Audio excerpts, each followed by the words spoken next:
குபேரா இந்த படம் எப்படி இருக்குது? தனுஷ் அவர்களோட படம். இயக்குனர் சேகர் கம்புலா வந்து டைரக்ஷன் பண்ணியிருக்கிறாரு. இந்த படம் ஆஹா ஓஹோ சூப்பர் அப்படின்லாம் வந்து சொல்ல முடியல. ஆனாலும் ஒரு குப்பை படம், ஒரு மொக்க படம், ஒரு வேஸ்ட்டு, போர் அடிக்குது, லேகு, கிரிஞ்சு அப்படின்னும் வந்து சொல்ல முடியல. அந்தளவுக்கு ஒரு மிக்சடான ஒரு படமாக தான் வந்திருக்கு இந்த படம். பட் என்ன ப்ளஸ் இந்த படம்னா, ஸ்டார்டிங்லேருந்து எண்டிங் வரைக்கும் நீங்கள் யாருக்காக இந்த படத்தை பார்க்கலான்னா, தனுஷ் தனுஷ் தனுஷ் அவ்வளோதான். தனுஷ்ன்ற ஒரு மனுஷனோட ஆக்டிங். இப்போ விக்ரம் சார் ஒரு பிதாமகன் பண்ணியிருந்தார், ஒரு சேது பண்ணியிருப்பார்.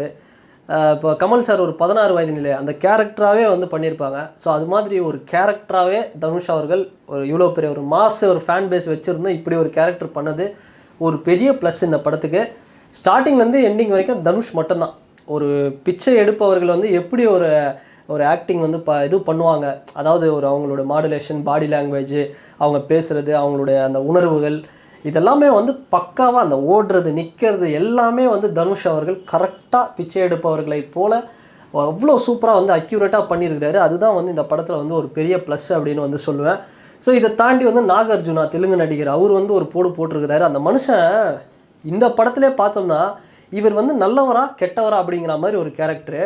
அது படம் பார்க்கும்போது உங்களுக்கு வந்து தெரியும். ஆனால் இப்படிப்பட்ட ஒரு படத்துலேயே வந்து நாகார்ஜுனா மிரட்டுறாருனா, அப்போ ஒரு ரஜினிகாந்த் அவர்களுடைய கூலி படத்தில் என்ன சம்பவம் பண்ண போகிறாரு அப்படிங்கிற ஒரு ஹைப்பை வந்து கிரியேட் பண்ணியிருக்கு.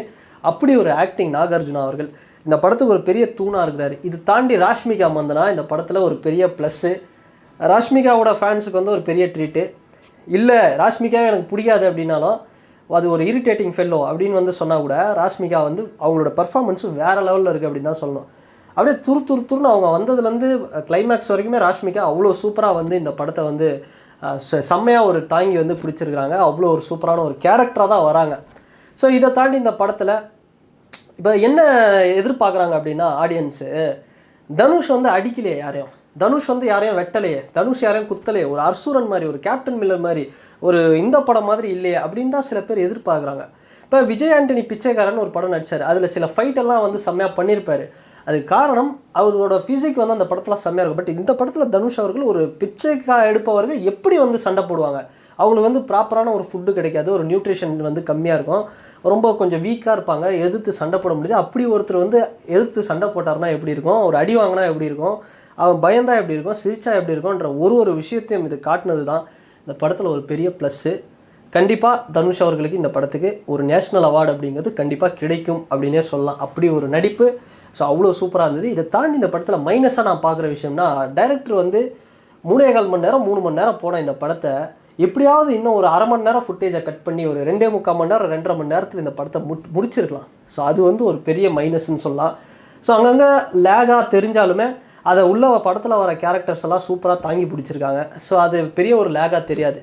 ஸோ சில இடங்களில் கிரிஞ்சாக இருந்தாலுமே என்னடா கதை இந்த காலத்தில் போய் இப்படி எடுத்துகிட்டு இருக்காங்க அப்படின்னு நினச்சாலுமே, ஸோ அது ஒரு கிரிஞ்சுன்னு பார்த்தா கிரிஞ்சு. பட்டு ஓகே, தனுஷோட ஆக்டிங்கோட நம்ம பார்த்தோம் அப்படின்னா ஓகே அது சூப்பர் அப்படின்னே வந்து சொல்லலாம். அந்தளவுக்கு வந்து வந்திருக்கு.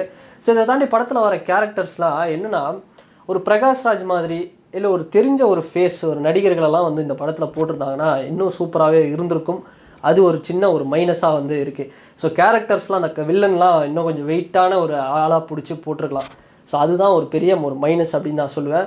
ஸோ இதை தாண்டி குபேரா இந்த படம் நீங்கள் வந்து என்ன இந்த படத்தில் நீங்கள் பார்த்தீங்கன்னா அங்கங்கே சில மெசேஜ் இருக்குது, நிறைய மெசேஜ் இருக்குது இந்த படத்தில்.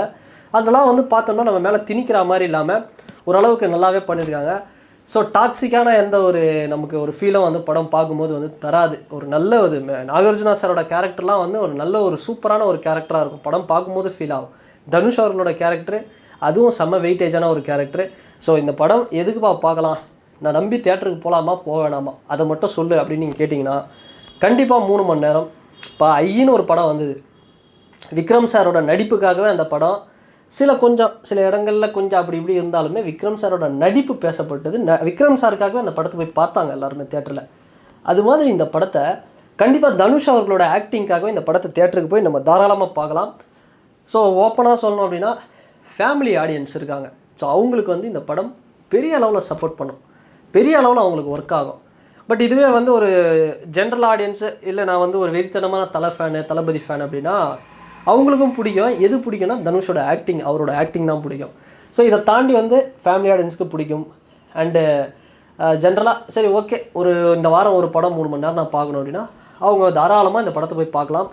ஸோ இப்போ சில லாஜிக் மிஸ்டேக்கு, சில எரர்ஸு, சில குறைகள் எல்லாமே தாண்டி நம்ம பார்த்தோம்னா, எப்படி இந்த குபேரான்ற இந்த தனுஷ் அப்படிங்கிறவர் இந்த குபேரா அப்படிங்கிறவரை கொண்டு வராரு. இந்த குபேரா என்ன சொல்ல வருது, இதில் தனுஷ் என்ன பண்ணுறாரு, ஒரு சாதாரண ஒரு பிச்சை எடுப்பவர் என்ன பண்ணுறாரு, எப்படி வந்து அவர் அந்த ப்ராப்ளம்ஸை ஃபேஸ் பண்ணுறாரு, இந்த ஒரு விஷயந்தான்.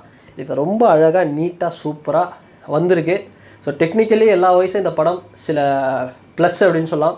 பட் கிரிஞ்சு, கொஞ்சம் லேக், இந்த ஸ்டோரி பிளாட்டு, இந்த கேரக்டர்ஸ் இதிலெல்லாம் கொஞ்சம் அப்படி இப்படி இருந்தாலுமே ஒட்டுமொத்தமாக இந்த படத்தை தாங்கி பிடிக்கிறது தனுஷ் மட்டும்தான்.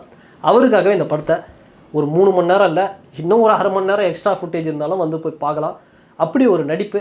கண்டிப்பாக இந்த படம் வந்து எல்லாரையும் வந்து சாட்டிஸ்ஃபேக்ஷன் பண்ணோம். தனுஷ் ஃபேன்ஸுக்கு இது ஒரு பெரிய ட்ரீட் இந்த படம் அப்படின்னே சொல்லலாம்.